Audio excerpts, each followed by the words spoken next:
Shana Tova.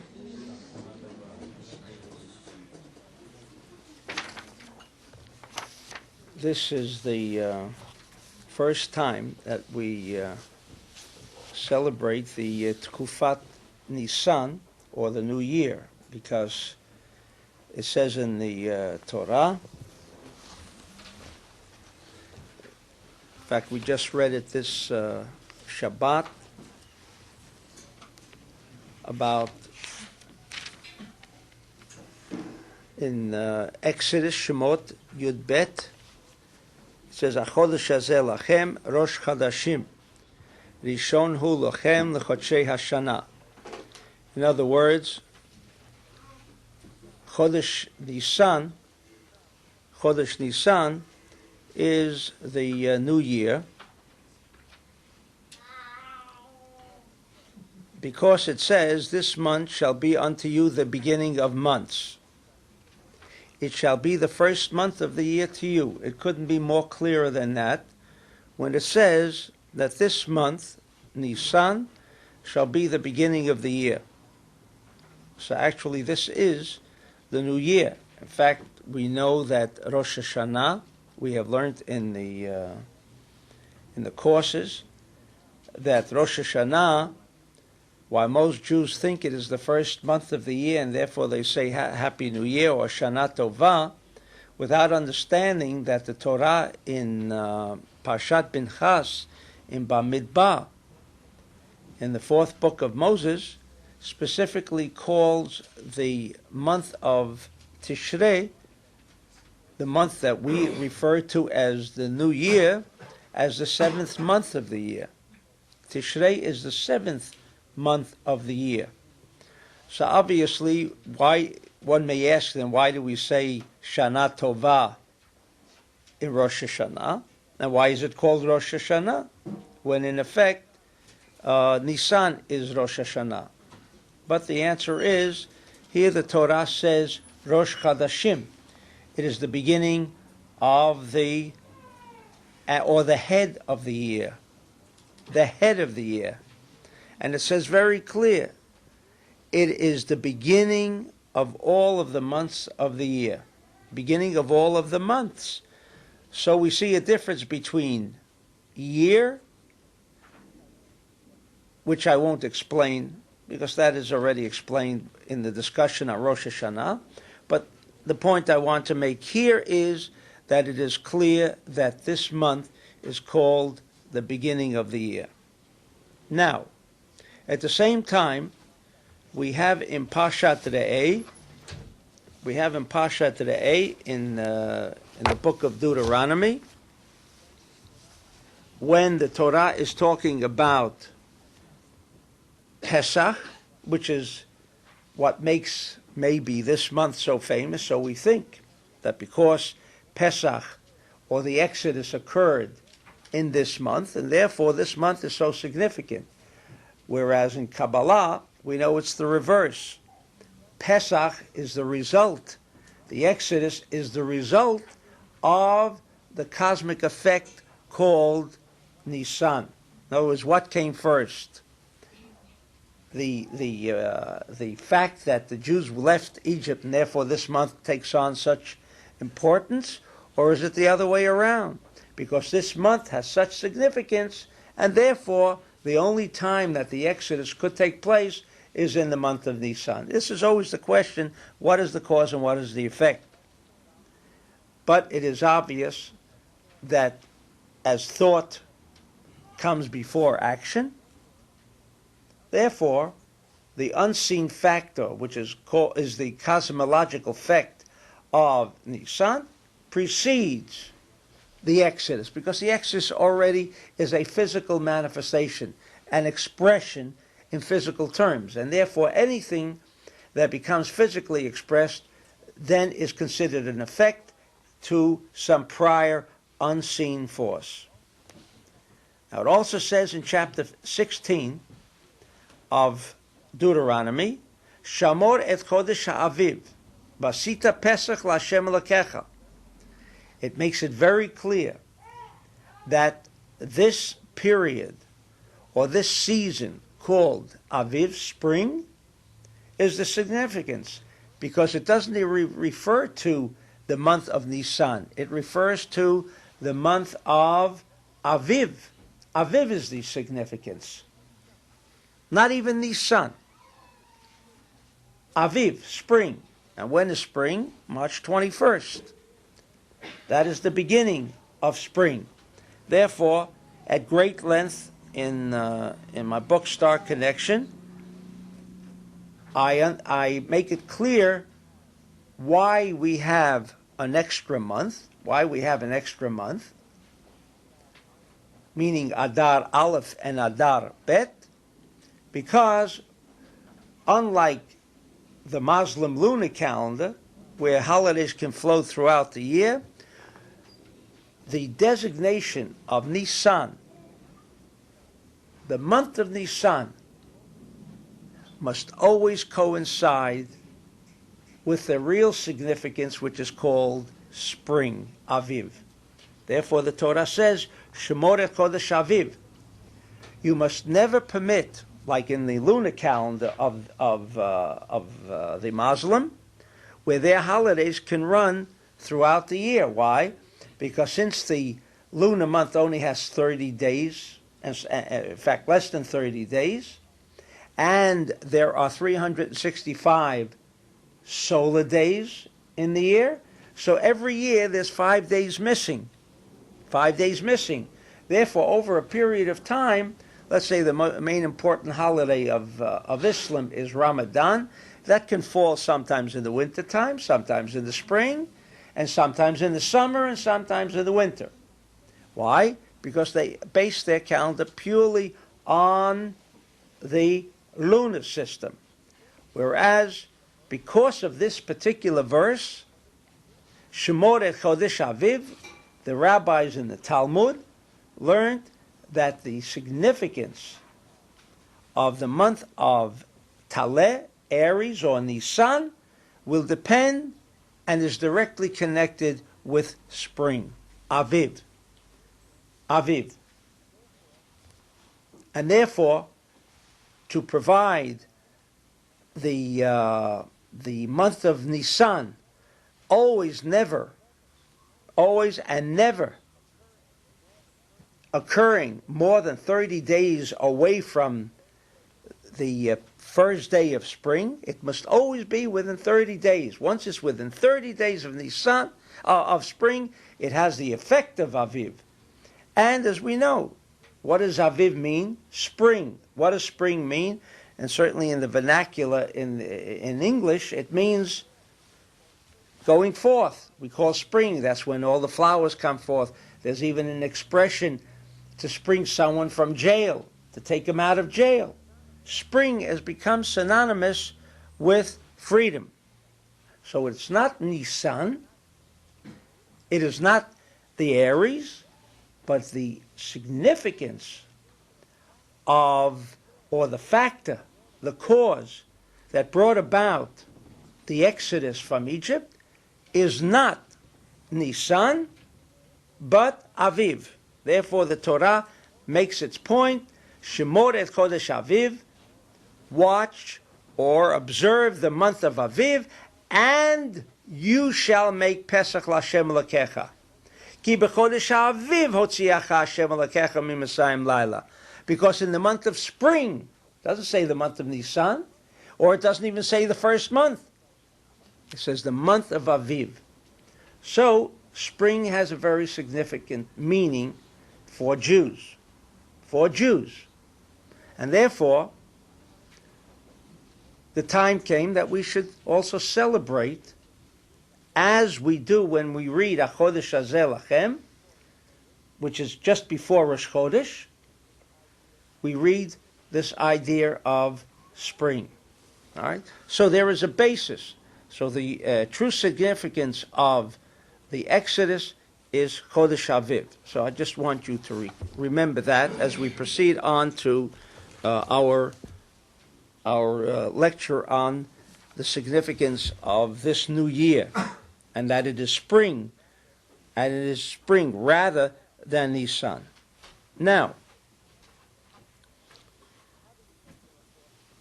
How do we know there are 4 seasons? Well, that's what we studied in school. How do we know? Someone told me the other day that the Persians observe spring as the new year. And I asked a very important Persian, meaning a Muslim, I said, who decided this was the new year? Tell me, who decided that? And the answer was, I don't know. No one knows. But tonight we shall learn where it came from. But the fact that Persians observe New Year, I can understand the Christian New Year. They're celebrating the Brit. Right? So, it started with the Brit. They give a significance. But where did the idea of celebrating spring, the first day of spring, as the new year? No one knows where it originates. Where does the idea of seasons originate? Of course, we can make calculations, and the sun is at certain points, 4 points during the year, that ushers in these different seasons. And of course, again, not to dwell on the idea of how many days does a season consist of? 91.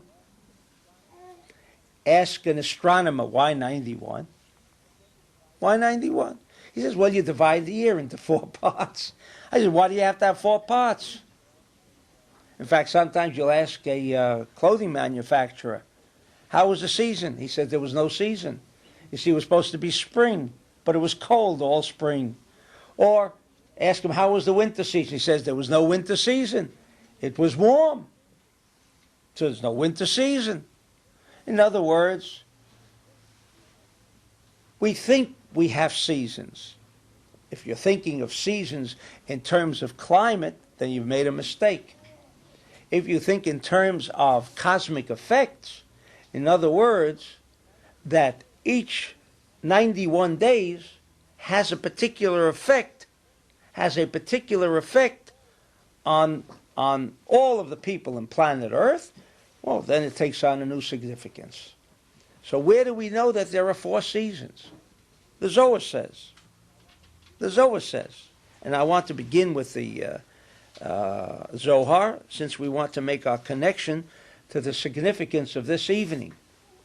Because hopefully it will have more significance than we even dream of. I read from Vayikra. Unfortunately, I can't remember. There's another part close by, and I just couldn't find it. There was a block, but I couldn't find it. But I did find this section in Vayikra, in Leviticus, Pei Bet, page 82. Lamadnu, bedal tkufat b'shana nifsak hakol, v'dinim mitorerim. There are 4 seasons in the year, and what happens on those, in the beginning of those 4 seasons? What happens? If I were to ask what happens tomorrow or tonight, well, supposedly it ushers in the spring season. That's how you speak to most people all over the world. What is spring? Well, they had to start a certain date, and on that certain date, we begin the spring season. What happens if it's 32 degrees? Then the spring season didn't start. Wrong. Because it has nothing to do with the climate. Another misconception of what seasons are about.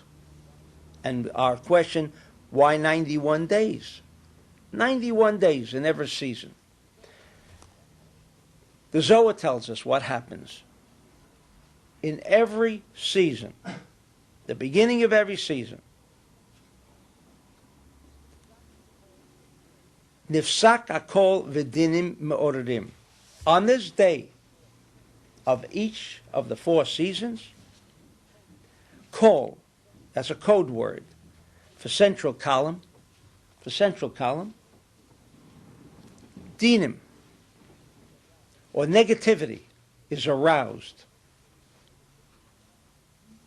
Negativity is aroused. There's a tremendous amount of negativity that influences this earth on each of the 4 tkufot, each of the 4 seasons. And what can we do about it? What can we do about it? Says the Zohar, Yashuvo Yishuv Hadinim Limkomam. We must make an effort to balance the cosmos, and certainly the best day to do that is the day, or the head, or the beginning, or the keter, or the crown of that season, to restore it. And there is only one way to restore it, and that is with the influence of the kol. Kol is a code word for central column. For central column. The Zohar says elsewhere, when it discusses the 4 seasons, why are there 4 seasons? For the same reason that we have a code name called the Tetragrammaton, Yud Kei Vav Kei. Why is that the most powerful name of God? Because each letter represents a particular cosmic influence. The Yud, the top of the name, the head of the name, is Nissan. Is Nissan.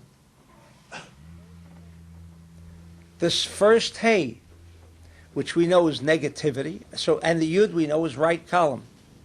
Right column. The Hey, the first Hey of the Tetragrammaton, which is negativity, and therefore do you know why it gets hot? Not because we can say it's hot. We can have a very mild summer. You can have a very hot summer. It has nothing to do with climatic conditions. But what is governing is the first Hey. The first Hey is called Bina, but also the first Hey is negativity. Left column. And therefore, it's very hot. From the idea of fire. Fire and negativity are synonymous. The Vav of the Tetragrammaton is the fall. That's why it's beautiful. Why is it beautiful? Because it's central column. Central column. Balance. So everyone feels good in the fall. Everyone feels good in the spring. And then comes the final Hey. Malchut, negativity. Very cold. In other words, again, no balance. And therefore there are 4 seasons. And we make use of the Tetragrammaton to control the effect of these seasons upon us.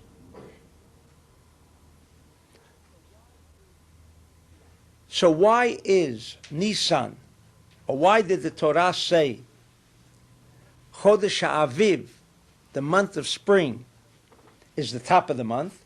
Because it's the Yud. It's the top, it's the beginning. And from it emerges everything else. It is the beginning. It is the first letter, the beginning.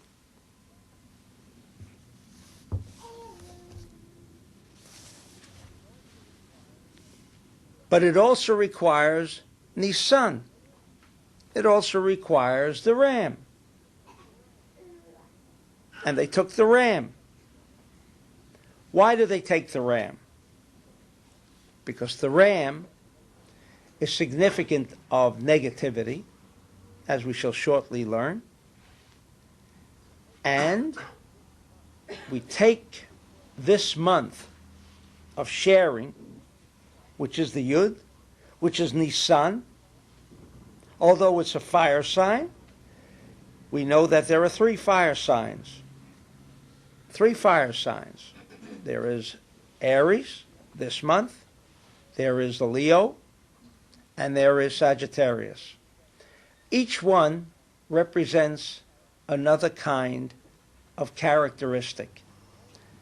While Aries is left column, nevertheless, it is the right column. It is the sharing aspect of the fire signs. Therefore, it comes now that we have the Tetragrammaton, you know why we have 12 months. Because each of the letters, the Yud, has 3 columns. You know, everything must contain 3. Just like the atom contains 3. Everything contains 3. Therefore, the Yud contains 3.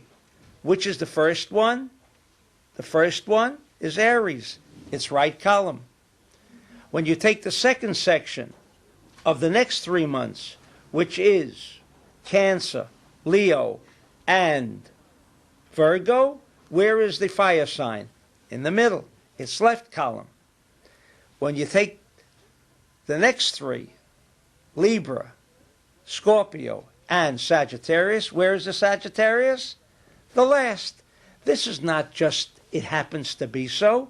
This was all designed to provide us with knowledge on how we can control the whole of the cosmos. Because if there's no control over the cosmos, then we are governed by the cosmos, and depends how the cosmos feel. If it's negative, it's negative. We have no choice, or we do have a choice. We, with knowledge, hope to control the cosmos to our benefit. So therefore, Aries, which is negative, but because of the influence of the Yud, why could the Jews go out and defeat the god of Egypt, which was the ram? Why could the Jews go out? Because they made use of Aviv, the power of the season of spring. The power of the season of spring, the Yud. And therefore, the Yud, making use of the Yud, they were able to take this Yud and transform the negative god, which was in the form of Aries, and turn it around into a positive nature rather than a negative nature. And that was the only way the Jews could leave Egypt. So spring becomes suddenly an important factor in freedom. Spring, but making use of it, not thinking about clothes, not thinking that this is a nice time to go away because the seasons are right, but rather there is a cosmic power in spring. There's a cosmic power in spring.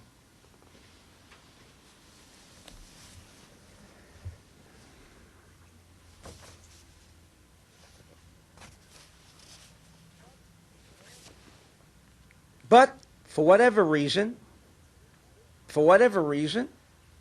this holiday of spring, which is already mentioned in the Torah, its significance is already mentioned in the Torah. Today I want to spend a little time on its connection with Paras, Persia. Where did Persia come from? When is the first time it's even mentioned? Is it only in Hebrew? In the history books that we find the emergence of Paras? We find even before Daniel, we find in the prophet Yecheskel, in the book of Yecheskel, the first time that the word Paras is mentioned. In chapter 27 of Yecheskel or Ezekiel, verse 10, it says Paras velud. Paras velud.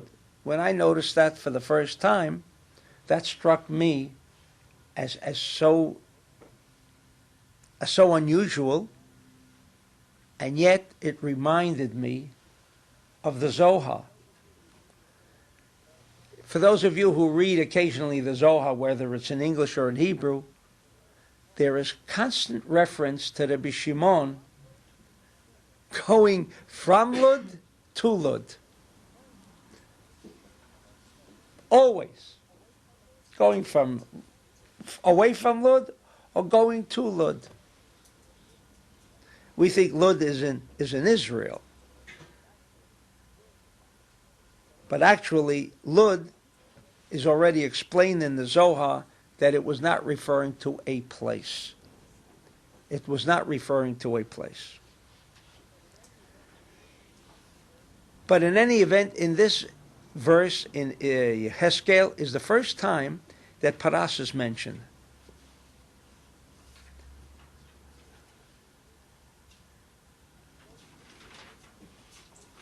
Going into a little of the history, we know that the Jews were located in Israel, and then the king of Babylonia, Nebuchadnezzar, who destroyed the first temple and drove all the Jews eastward, because Babylonia is east of Israel, as opposed to the destruction of the second temple, where suddenly all the Jews were driven westward. Now you would say, naturally, because Babylonia comes from the eastern part of Israel, Iraq, and all of that vicinity. More importantly, we might even say the Tigris and the Euphrates rivers is where this whole concentration of Babylonia was located. And so they took their slaves back with them to their country. And one might say the Roman Empire, which was located in the west of Israel, when they destroyed the second temple, so they took their captives with them to the west. And so history emerged. You had Jews in the west and Jews in the east. That's the way historically it happened. But even that should have provided us with a great deal of significance. If we think for a moment, where does the word paras come from? Does it have any connection in the Torah? Is there a mention of the word paras? We say it means Persia, but there was no Persia at the same time. But the word paras also comes from the word mafreses parsa. We're speaking about split hooves.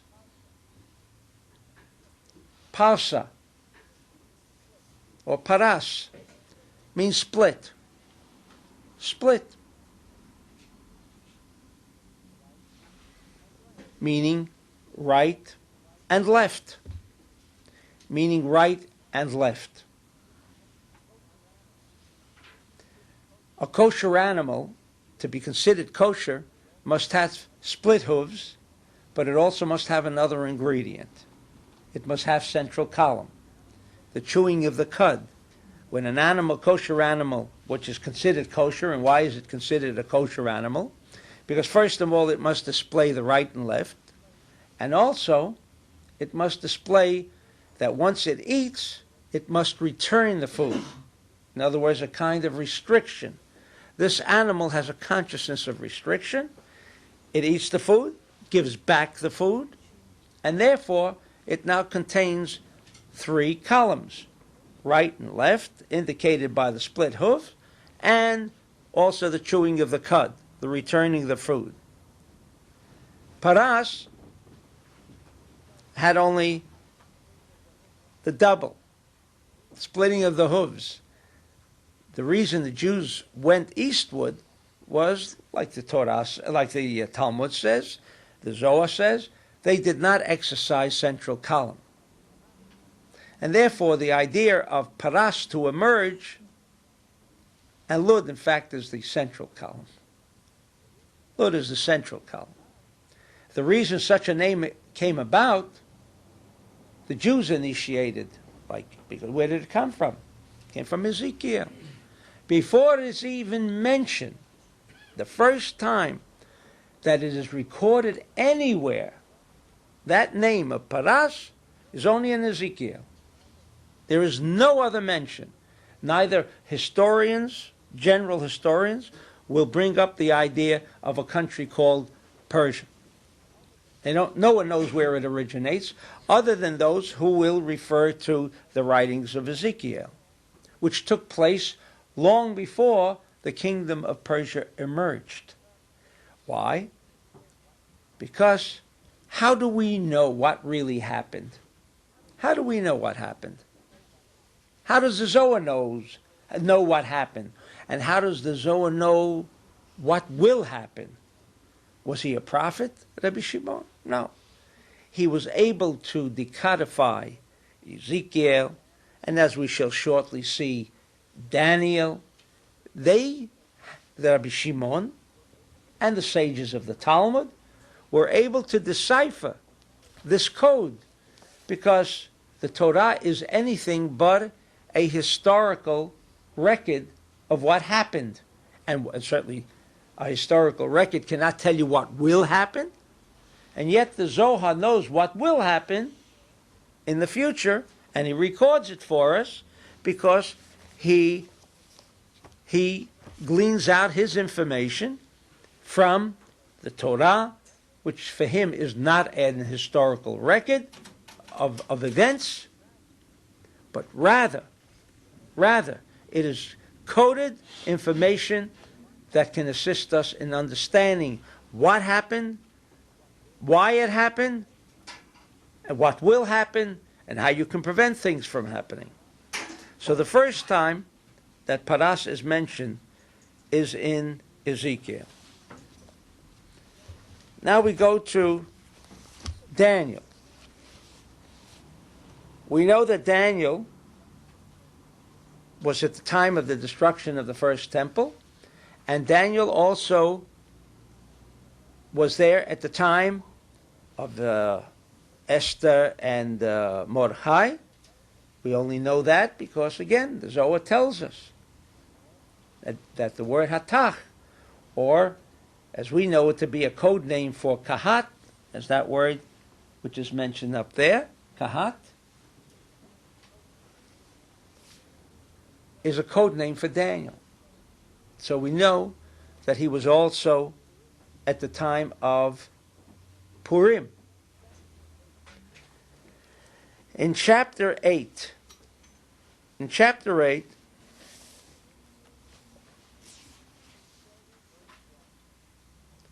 it says in verse 1, in the 3rd year of the reign of Belshazzar, the King Belshazzar, a vision appeared unto me, says Daniel.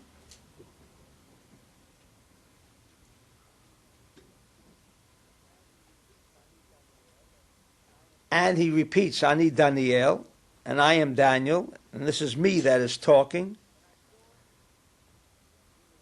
And I saw in the vision, I was in Shushan, the castle, or the Shushan Habirah, which was at that time the main city,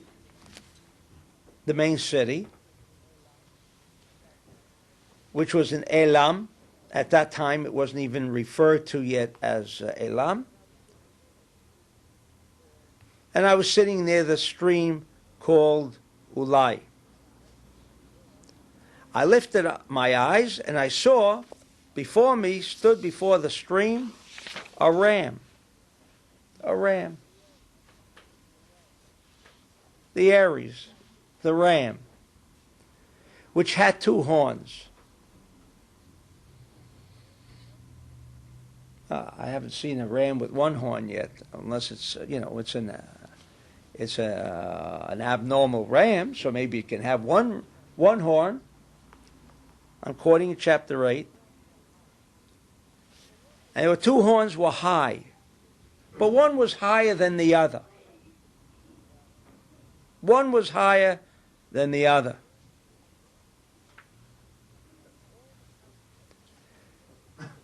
All the commentators, when they are discussing the horns, are obviously, does Daniel have to come and tell us about 2 horns? Are we interested? Wouldn't we understand that a ram has 2 horns? And then it's important to know that one was a little higher than the other. And all the commentators on this particular verse say that it's talking about Persia, Paras, because already it became known as Paras in the time of Ezekiel, and also Madai, which is Iraq. And they say that the horn, which was higher, represents, this is the commentators, again, out of a coded message, this is what sages can do. Like Rabbi Shimon and others can read into these words, and by their divine inspiration, channeling information, they know how to decipher, to decodify what is written. Because what is written certainly doesn't say what they're saying. Although we have many questions about his dream. I mean, it's so silly. But what they meant was, one was higher, meaning Persia was higher than Iraq, than Babylonia. All right? And the higher came up last. There were two horns, one higher than the other, and the higher came up last. What do you mean? Okay, that's what he says. The higher came up last. What does it mean? Also say the sages that first there would be an Iraq, and then there would be a Persia. That happened at the time of Mordechai and Esther. There was first an Iraq, Babylonia, Nebuchadnezzar, and then he was defeated by the first Cyrus. He was defeated by the first Cyrus. And then Persia came up. It rose second or last.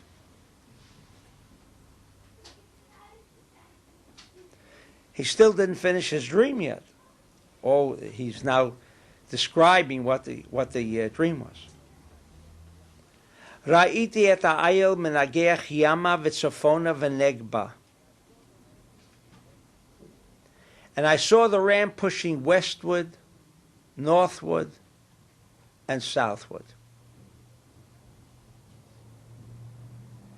Not eastward.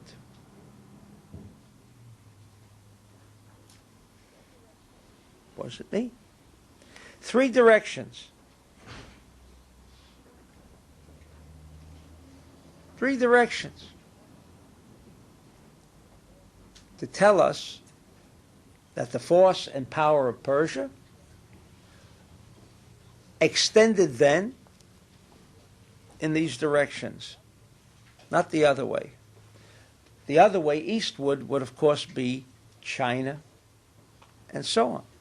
That would be eastward.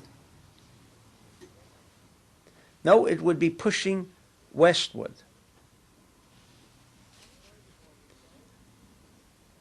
And furthermore, he says, "V'kol hachayot lo yamdu lefanav,"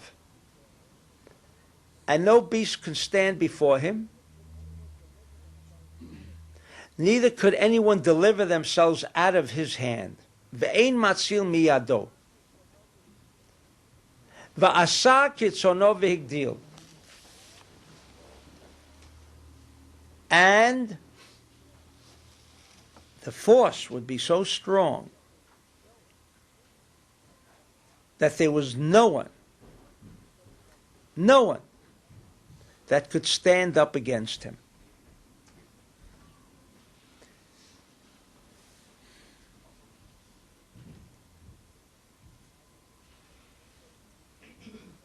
The dream is still going on, but we don't want to miss every part that the sages are discussing. Again, is he discussing a point in history, or is he teaching us the future as well as the past and present? As we know, where did Rabbi Shimon get his information? As you know, Rabbi Shimon mentions, and I forgot for the moment where it is, but I will find it again. that at the end of days, as in the past, this already happened. The Persian Empire extended east, west, and north. That's already an historical fact. And then the Persian Empire was destroyed by Alexander the Great, who was the ruler over the Greek Empire.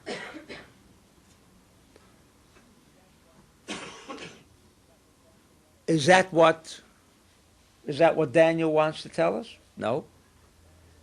Because according to the Zohar, Daniel and all of Daniel is discussing the age of Mashiach. As you know, Daniel and a little of Ezekiel are the only books of prophets, but more so Daniel, that is written in Aramaic. Written in Aramaic. An old language. Is Aramaic a part of the Jewish language? If anyone thinks that it's only spoken in Kurdistan, making a mistake, because the whole Talmud was written in Aramaic. So this is not reserved just to a part of Persia. The entire Talmud. Not only the entire Talmud, we might even include the entire Zohar, was also written in Aramaic. Does that mean they were writing according to the language of the day? No, because they use the Hebrew language. Remember, a language has sounds. A bet, b, bet, b. Well, you can call it b, you can call it bet. But the Hebrew language was used in the Talmud and in the Zohar. And Daniel, about 85% of Daniel is written in Aramaic. This is written not just merely to record history, but this is a complete message coded, which the Zohar interpreted and drew most of its information. And in the Zohar, it says that from Persia, in the end of days,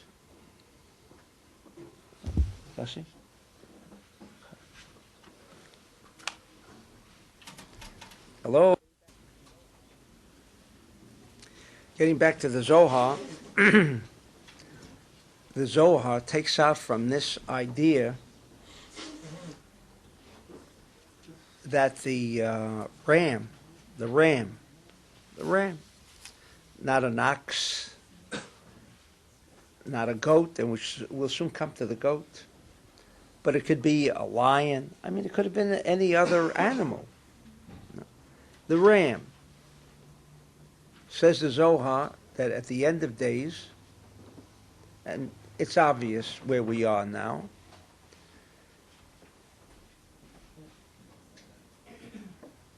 even I return to the idea of the two rams, which I didn't, two horns. It was inevitable that Iran and Iraq will always be at odds with each other. Always be at odds with each other. Daniel forecasted that. Not only then, if we only listen to Saddam Hussein, he said, "Who am I? Nebuchadnezzar." I mean, could he be more clear? Yet 2% of the people picked it up. Because we don't listen. We don't listen what's being said. History always repeats itself. And what Daniel is telling us, and more importantly, for our day. For our day. Because again, Persia will go forth. And the Zohar confirmed it when he said that the last king of the Muslims will be the king of Persia. It makes it so clear. Now, he's written this 2,000 years ago. And he didn't tell it to us just to make life interesting. He's trying to give us a message. Well, what's the message? You mean just that we know now what? I know now how history will unfold. Is that what's important? No. No.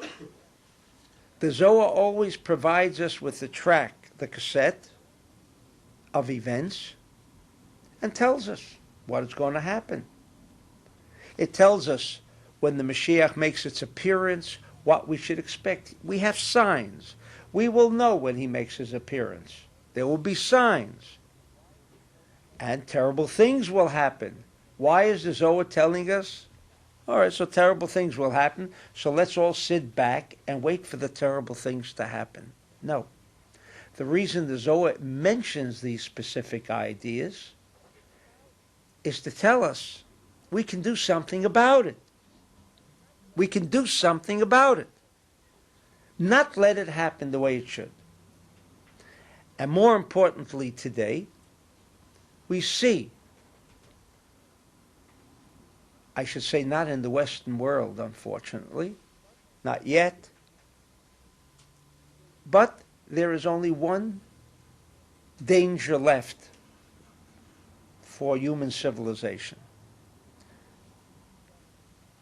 What Daniel said.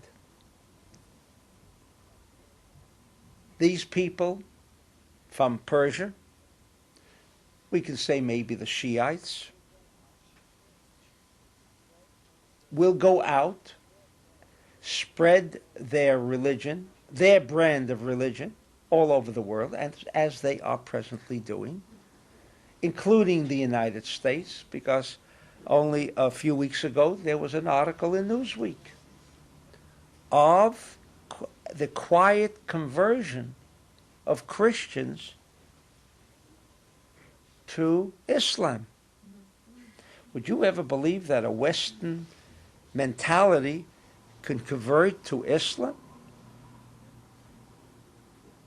That there is a tremendous growth. Has it gone north? Yes. What will topple Russia ultimately is what's happening, and they're afraid of it. The enormous, this tremendous population of Shiites within the Republic of Russia, the southern part, or north of Persia. And Daniel is telling us it's wrapped up with the ram. It's wrapped up with the ram. Why did he choose a ram? He could have just given us a description without using the ram. Tell us two nations. Instead of putting so much in code, why didn't he make it clear to us?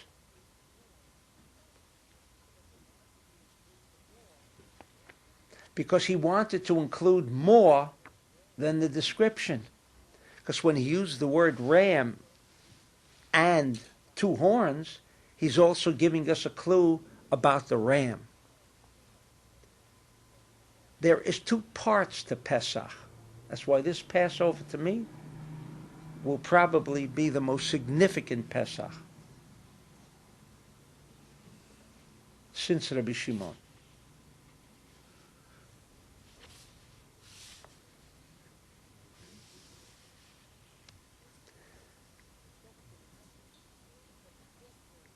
Because so much has happened in such a short period of time,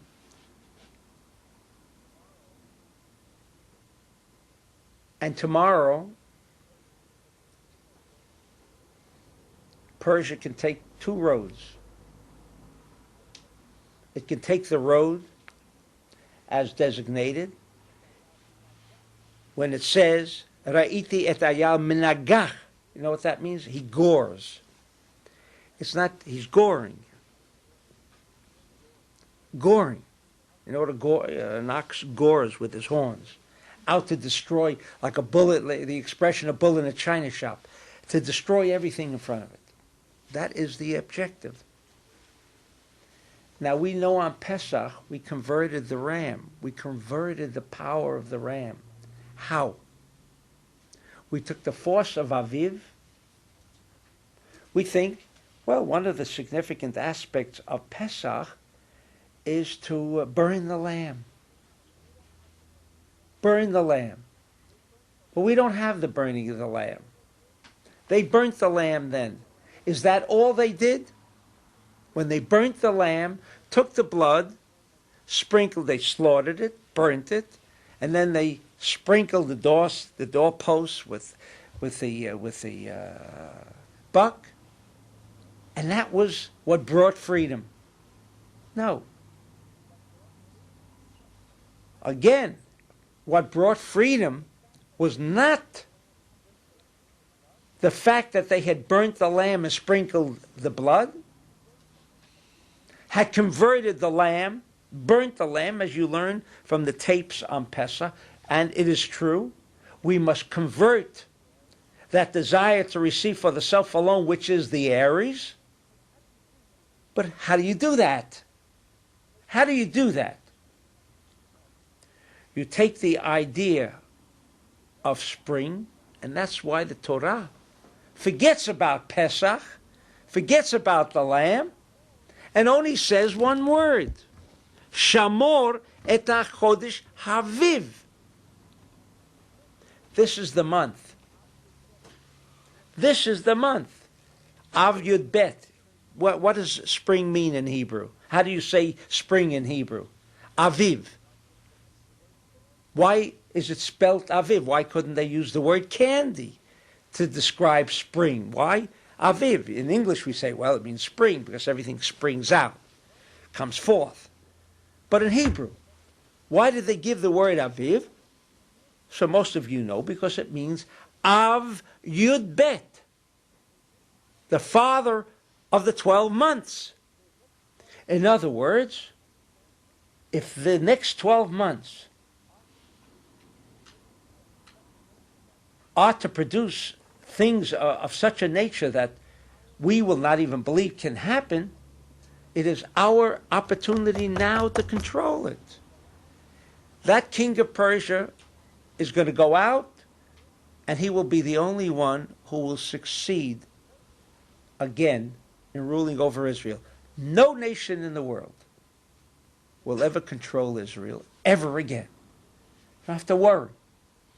No nation is going to rule, even rule for a day, over Israel. The Persian king, it says, will rule for 12 months. I mean, Rabbi Shimon, you could write 12 months and a half. 13 months. Rabbi Shimon, maybe 11 months. Why are you being so specific? 12 months. Maybe 11, maybe 13, maybe 15. How is he so specific? Because Rabbi Shimon is also giving us the message.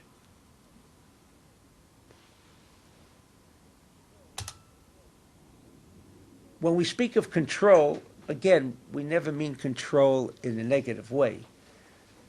When we speak of control, we are discussing how we can control the cosmos, that the light becomes manifest. We can't control the world for evil. See what happens? Someone who wants to rain destruction on the world takes a fast. A month, 2, that's all they give him for evil. Evil no longer is going to take 10 years like it used to, or 20 years. No such thing.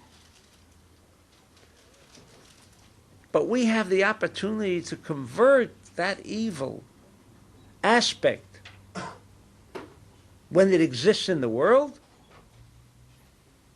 only in Aviv, only on Pesach. It's the only time. On Rosh Hashanah,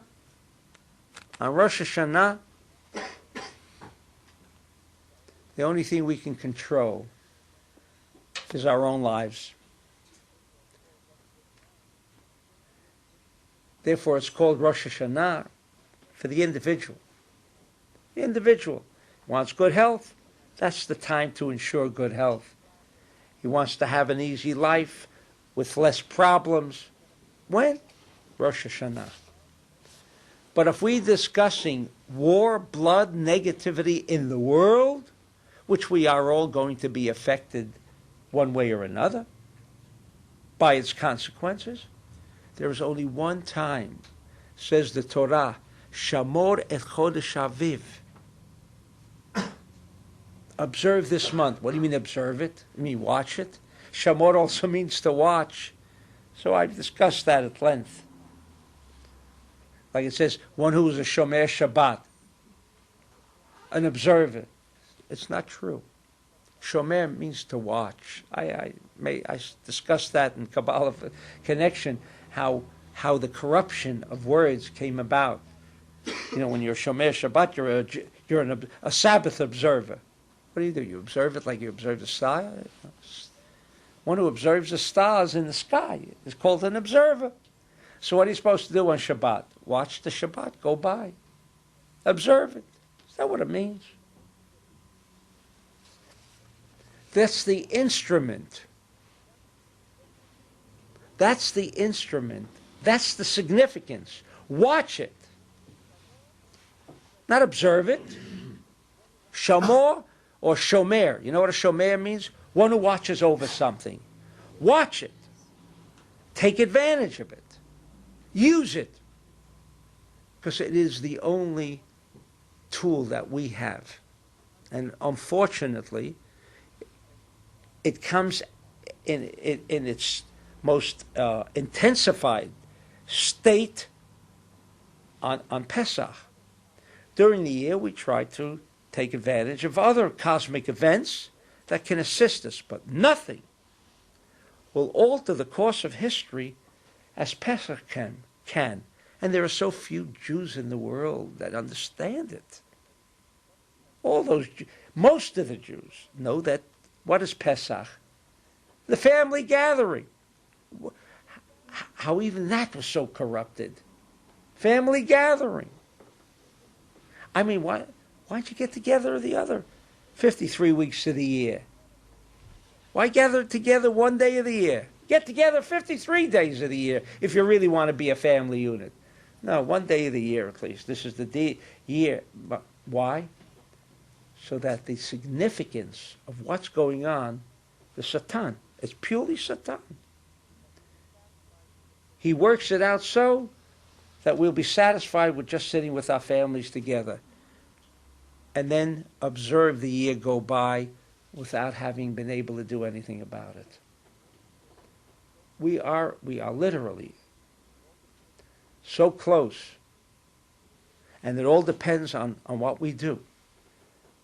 That's why Pesach is so important to us, and everyone should participate. Everyone should participate. And now, in the next few minutes, I just want to say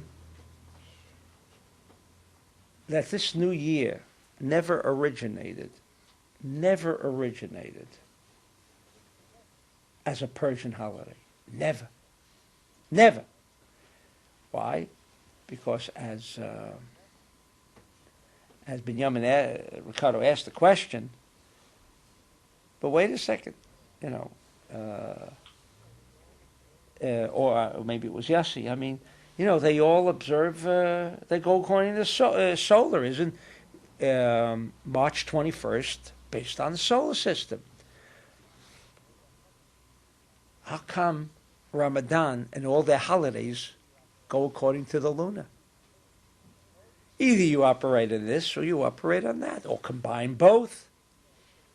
The Jew says we need both. Therefore, he intercalculates another month. He puts in a dabet so that he'll always have everything based on the solar every year. No holiday flows into seasons. If the Persians, who are Muslims, observe the solar, then why aren't they keeping Ramadan according to the solar system? Why is all of their religious holidays running according to the lunar system? Because they never originated the new year, March 21st, as the beginning of the year. It was the Jews who were driven out of Israel and went to Persia. They created this new year, which is a new year. It is the new year. It says so in the Torah.